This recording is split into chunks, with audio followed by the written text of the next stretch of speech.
지난달 9일 있었던 취임 2주년 국민보고. 국정 전반에 대한 의견을 밝힌 윤석열 대통령은 국회에 민생 법안들의 통과를 당부합니다.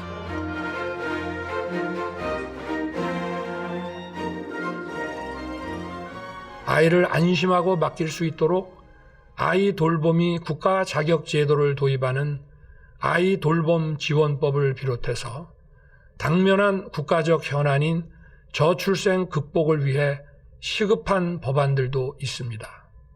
국민의 삶을 개선하기 위해 야당도 힘을 모아 주시기를 부탁드립니다. 대통령이 콕 집어 주문한 아이 돌봄 지원법 개정안은 민간 돌봄 인력과 기관을 제도화하기 위한 법안.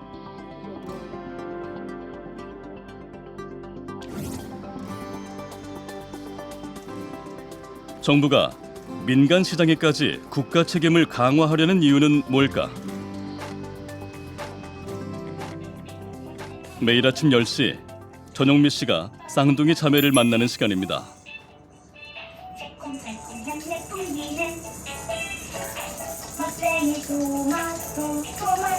찍어볼까? 이게 마음에 안 들었어? 전 씨의 애정 가득한 눈빛에 호응이라도 하듯 동생 서아도 비장의 개인기를 선보이는데요.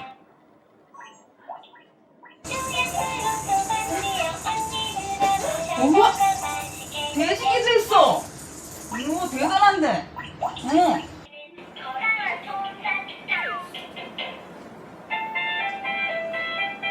이거 선생님 주고 다른 딸랑이 줄까? 혹시 이 두 아이가 선생님 뭐 따님이거나 뭐 손녀 따님이거나 그런 건가요? 손녀딸은 아니고요. 지금 제가 돌보는 아기들이에요. 네. 아, 그러면 혹시 선생님 아이돌봄이 선생님이신가요? 네, 아이돌봄입니다. 여성가족부의 아이돌봄 서비스는 부모의 맞벌이 등으로 양육 공백이 생기는 가정에 아이돌봄이가 찾아가 1:1 돌봄 서비스를 제공하는 사업입니다.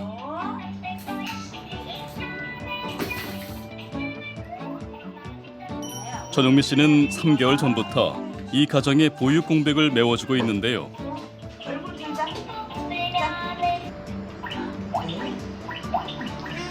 맛이 이상해. 맛이 이상해. 어떡해. 천천히 먹어봐. 오늘은 새로운 맛이지.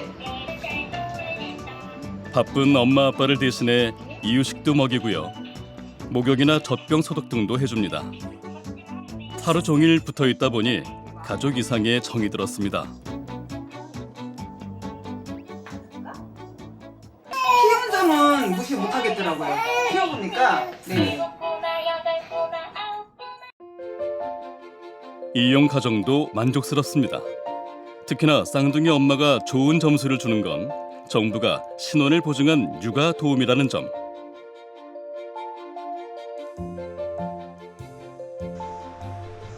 제작진은 강북구 가족센터의 도움으로 아이 돌보미가 어떻게 선발되는지 살펴봤습니다. 아이돌봄이에 지원하신 건 주로 어떤 분들이 하시나요? 주로 중장년 여성분들이 대부분이시고요. 돌봄 관련 자격증을 갖고 계신 분들이나 자격증이 없더라도 열심으로 연계된 아동을 안전하고 또 건강하게 보호하고자 하는 마음이 있으신 분들은 모두 다 지원하실 수 있으십니다. 듣기엔 쉬운 듯해도 꽤 까다로운 과정을 통해 선발됩니다. 먼저 1차 서류 심사를 통과한 지원자들은 2차 인적성 검사를 거치게 되는데요. 여가부가 아이 돌보미 채용을 위해 만든 이 검사는 지원자가 일정 수준 이상의 인성과 자질을 가졌는지를 보기 위한 것입니다.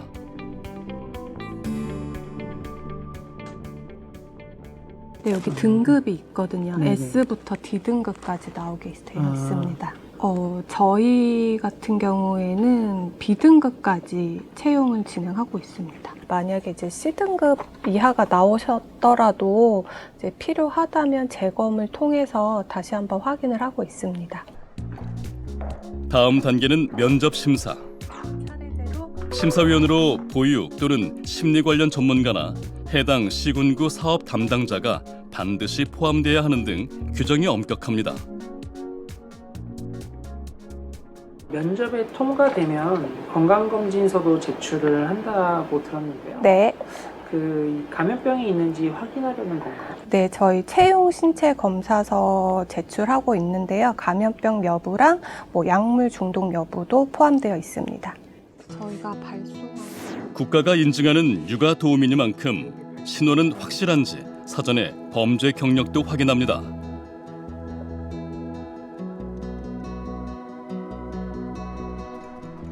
조회를 요청받은 구청 담당자는 정부 부처와 공공기관들이 행정정보를 공유하는 행정정보 공동이용 시스템을 이용해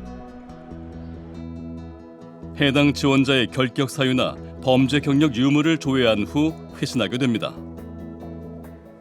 그러면 이 결격 사유나 범죄 경력 조회가 조금이라도 이상하면 어떻게 되나요? 만약에 해당 사항이 있으면 채용이 어렵습니다. 아예 그냥 채용 자체가 안 되는 건가요? 네. 이제 끝이냐고요? 아직 아닙니다. 전문성을 키우기 위한 양성교육기관에서 120시간에 달하는 교육도 이수해야 하고요. 돌보미 자격 유지를 위해 매년 보수 교육도 받아야 합니다. 선생님, 혹시 매년마다 받아야 되는 보수 교육을 안 받게 된다면 혹시 자격이 취소가 되나요? 네, 저희들이 보수교육을 그 해 안 받으면은 저희 다음 해에 저희가 활동이 못하는 걸 알고 있습니다.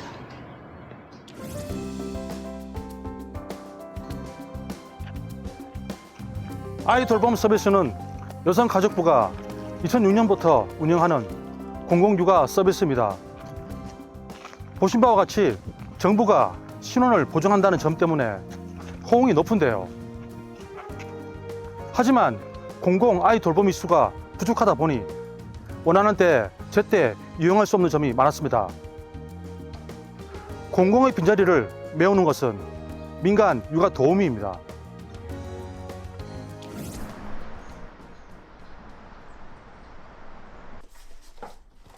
삼 년 터울 아들 형제를 둔 엄마 장지영 씨.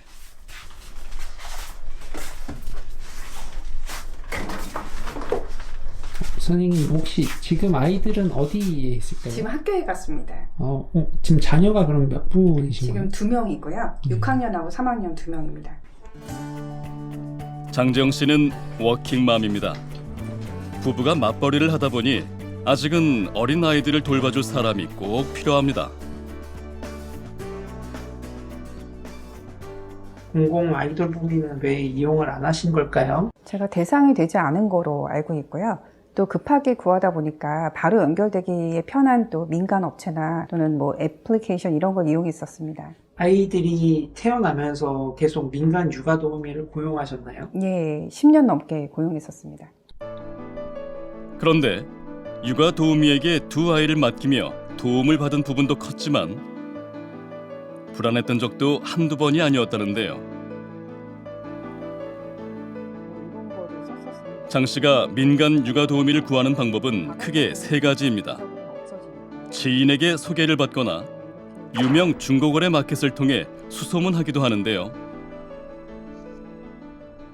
그냥 이분들이 본인 소개를 이렇게 한두 줄로 올려요. 아, 그렇구나. 네, 이렇게 되고 그다음에 본인 경력을 쓰긴 하는데 이런 것들이 다 검증이 되지는 않았죠. 그러니까 기본적으로 믿고 하는 거라서 뭐 의심을 하거나 그러진 않는데 민간 업체를 통해 고용하기도 합니다. 예전에는 가사 소개 업체를 통하는 경우가 많았지만 최근에는 육아 도우미를 전문으로 하는 온라인 업체가 늘어난 추세입니다.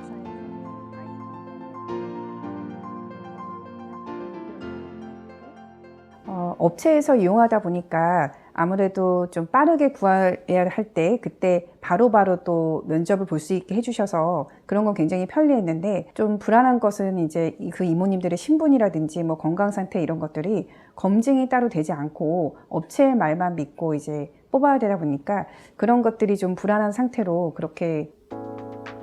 장지영 씨에 따르면 업체는 달라도 채용하는 방식은 비슷하다고 합니다. 이건 이제 업체인데요. 육아 도우미를 원하는 부모가 구인글을 올리면 소개업체나 관심 있는 도우미가 기본 정보 등을 보내오는 식. 그다음에 사진 이렇게. 그런데 워낙에 정보가 제한돼 있다 보니 그것만 보고는 해당 육아 도우미의 자질이 충분한지 판단은 쉽지 않다는데요. 보통은 이제 며칠 정도 지내보면서 그 이모님이 좀 부족한 면 또는 기대하지 않았는데 좀 더 잘하시는 면 이런 것들을 확인을 할 수가 있습니다. 그래서 실제로는 이제 며칠 정도 지내봐야지만 그 자질이나 인성 같은 부분을 확인할 수가 있습니다. 아이를 맡기는 입장에서 궁금한 도우미의 신상이나 안전 등에 관련된 부분도 알기가 쉽지 않습니다. 여기서 시터넷에서 최소한의 본인 국적, 성별 이런 거는 확인을 해줘요. 실명 인증은. 네, 근데 이제 뭐 범죄 경력 그런 조회나 것까지는 그런 것들을 알 수는 없는 네, 거죠. 아닌 걸로 알고 있습니다. 그러다 보니 부모들은 육아 도우미를 인상이나 언행 등에 의존한 채 뽑아야 하는 현실입니다.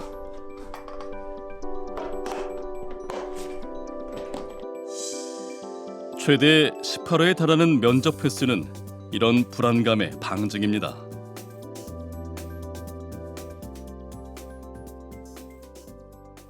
이모님을 새로 뽑아야 되거나 이모님을 이제 바꿔야 될 때 지인한테 먼저 소개받으려고 하는 이유도 남 모르는 업체나 또는 앱에서 만나기보다는 지인이 한번 이제 그 이용했던 이모님이라면 신분을 확인할 수 있겠다. 그거는 이제 걱정 없겠다라고 해서 보통 소개를 받으려고 하거든요. 그래서 그 신분에 대한 부분과 건강에 대한 부분을 민간 업체든 공공업체든 앱이든 어떤 채널을 통해서 만나든 좀 통일된 엄격한 기준을 통과한 분들을 만나서 엄마들이 걱정 없이 아이를 맡길 수 있게 하면 좋을 것 같습니다. 2012년에 제정된 아이돌봄 지원법은 아이 돌보미의 결격 사유 및 자격을 상세히 규정하고 있습니다.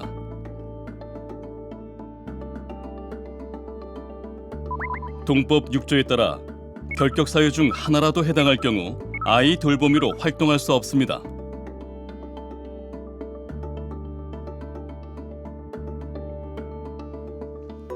하지만 민간 육아 도우미의 경우 별도의 자격이 규정된 법적 근거는 없습니다.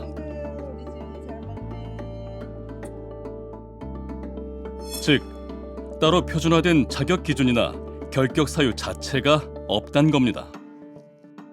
민간 육아 도우미의 경우에는 민간 영역이기 때문에 아이돌봄 지원법상의 적용을 받고 있지 않습니다. 그럼 이런 소개 업체 등에서라도 도우미 기본 정보를 제대로 주면 조금 나을 것 같은데 현실에서는 좀 그렇지 않은가 보죠? 왜냐하면 지금 아이돌봄이를 소개하는 업체들의 경우, 그러니까 민간 업체들의 경우에는 직업안정법상의 소개업체이거나 아니면 직업정보제공 업체입니다.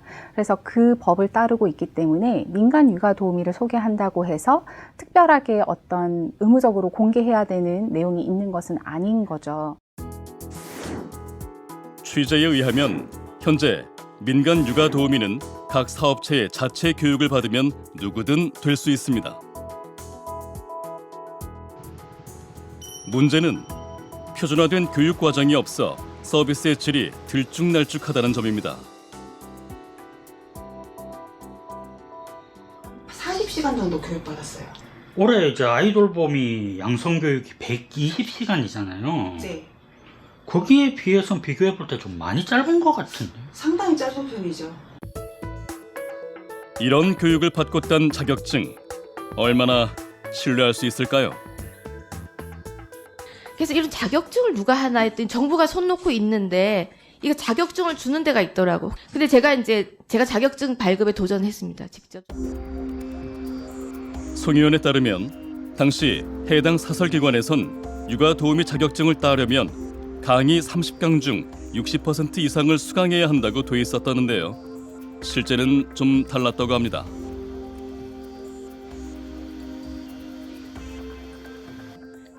조기에서 강의를 하나 픽업해갖고 빨리 감기 하잖아요. 빨리 감기 하면 30분 만에 후루룩 다 듣고 종료가 돼요. 네. 그래갖고 제가 민간 베이비시터 자격증을 이렇게 땄습니다. 이게 30분 만에 딴 자격증이에요. 아이를 돌보는 직업인 만큼 철저한 신원 확인이 이루어져야 하지만 파악은 쉽지 않습니다.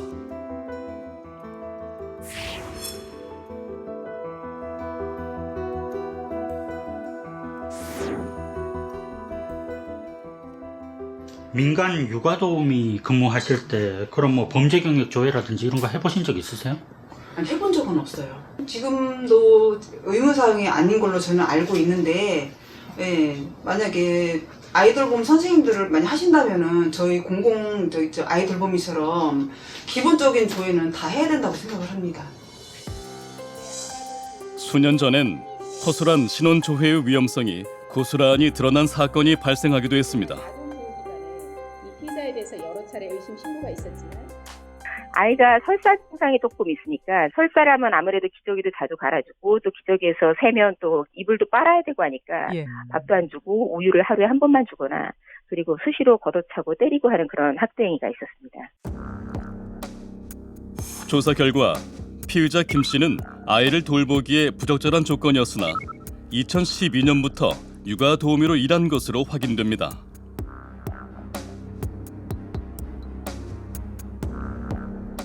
법적인 자격에 아무런 제한이 없었기 때문입니다.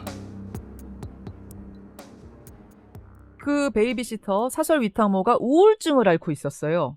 10여 년간 우울증 치료를 받았고 예전에는 한번 폐쇄병동에 입원한 전력도 있다고 합니다.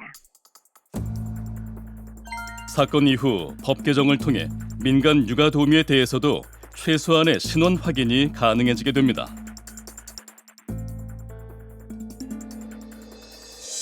하지만 의무 사항이 아닌데다가 관련 법들의 근거가 없어 발급 건수는 저조합니다.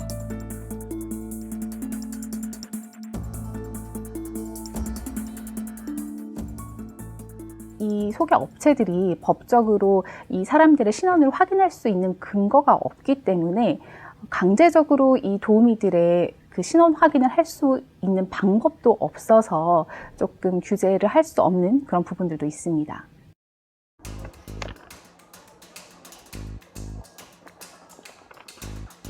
제작진이 하고 싶은 얘기는 공공은 안전하고 민간은 믿을 수 없다는 얘기가 아닙니다. 여기서 말하고 싶은 것은 지금까지 민간 기관과 종사자에 대한 관리가 제대로 이루어지지 않고 있었으며 영유아를 돌보는 직업의 특수성을 감안하면 늦었지만 지금이라도 체계적인 관리가 필요하다는 점입니다.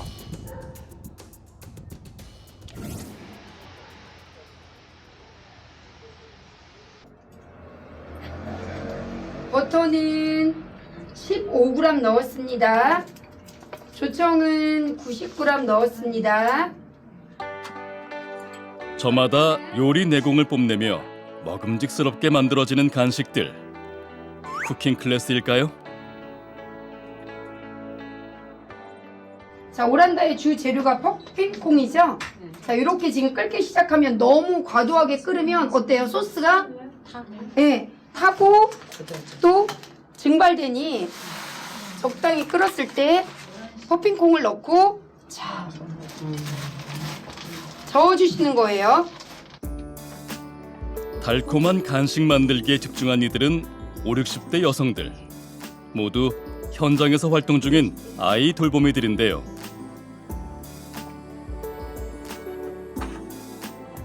하다 보면 형태를 만들기 1년에 한 번씩 받아야 하는 보수 교육의 일부입니다. 그럼 만드시는 거 생각보다 어렵진 않은가요? 어떠세요? 어렵진 않네요. 어려서 약과 같은 거는 해봤는데 이런 거 처음이네요. 혹시나 뭐 손자분이나 손녀분 간식 이렇게 만들어 주신 적 있으세요? 이거는 생각 못 해봤어요. 오늘 배워가지고 활용해서 애들한테 해줘야 되겠어요.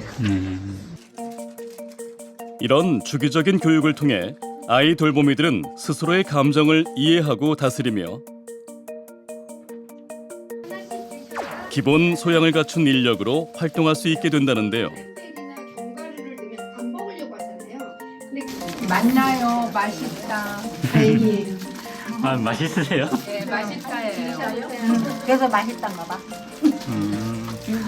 아, 강의 제목이 인생 맛있다? 네, 그래서 맛있단가 봐요. 앞서도 언급했지만 지금까지 이런 보수 교육이나 양성 교육을 받아온 건 공공 아이 돌보미에 국한됐었습니다. 이 강의를 통해서 다 지혜로워지실 수 있었으면 좋겠습니다. 제가 이렇게 가는데 정부는 돌봄 인력의 전문성을 높이기 위해 표준화된 교육 대상에 민간 육아 도우미도 포함시키기로 했는데요. 그럼 왜 그랬어요? 이 센터의 경우 당장 올해 7월부터 통합 교육 과정이 새롭게 시작됩니다. 금년부터 통합가정으로 첫 시행이 되면서 아이 돌봄이나 육아 도우미 활동을 하시고자 하는 모든 분들에게는 신규자라면 120시간 실기, 필기, 이론 교육과 그리고 가장 중요한 20시간이라는 현장 실습이 포함된 교육을 받고 이수해야만 활동을 할 수 있도록 되어 있습니다. 통합 교육 과정은 기존에 비해 실기와 실습을 강화하고 교육생의 참여를 유도한 게 특징. 현장의 반응은 긍정적입니다. 민간에서 하는 교육들은 각각의 기관이 갖고 있는 어떤 이렇게 인프라가 있기는 하겠지만 공공기관이 갖고 있는 그 제대로 검증된 것은 아니기 때문에 부모들이 이용하는 데 있어서 신뢰성의 문제가 계속 방송으로도 그렇고 제기됐던 걸로 알고 있거든요. 그런데 이 공공기관 안에 같이 편입되면서 갖추어진 인프라 속에서 공부를 하면 좀 더 이렇게 신뢰성을 보양하는 데 도움이 되지 않을까 생각합니다. 나아가 국가 자격제도 도입도 추진 중입니다.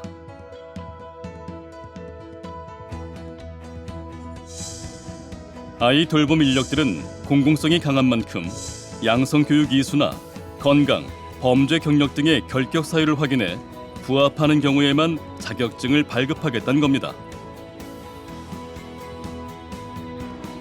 2024년부터 국가 자격제도 도입을 추진하고 자격증 발급, 보수교육 등 자격관리를 위한 전담기구도 운영하겠습니다.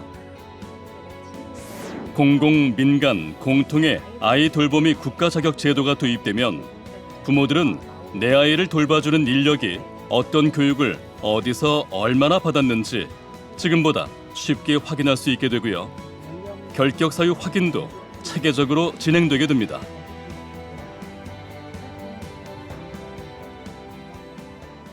아무래도 이용 가정들이 신뢰도를 갖고 이용을 하려면은 이런 정보들이 한눈에 보이는 게 좀 중요할 것 같아요. 그래서 이후에 조금 더 의무적으로 또 전문적으로 이렇게 점검을 하게 된다고 하면은 이렇게 보여지는 게 이용자들 입장에서는 이용하실 때 조금 신뢰도를 얻을 수 있지 않을까 싶습니다.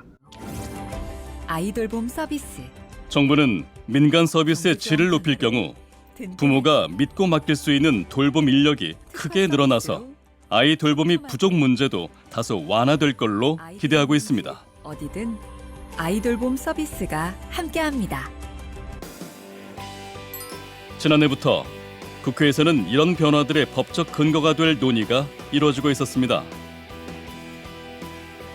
다만 지난달 29일 21대 국회 회기가 종료되며 아쉽게도 개정안은 국회 문턱을 넘는 데 실패합니다.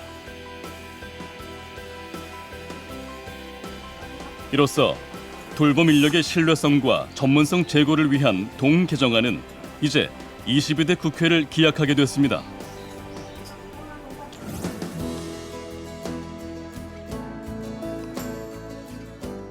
맞벌이 가구의 일가정 양립은 공공과 민간이 함께 돌봄 생태계를 만들어갈 때 가능해집니다. 아이를 안전하게 돌봐줄 사람을 찾지 못해 애태우는 상황에서 출산율이 높아지길 기대할 수는 없습니다. 일하면서 아이 키우기 좋은 세상을 위해 더 이상 지체할 수는 없습니다.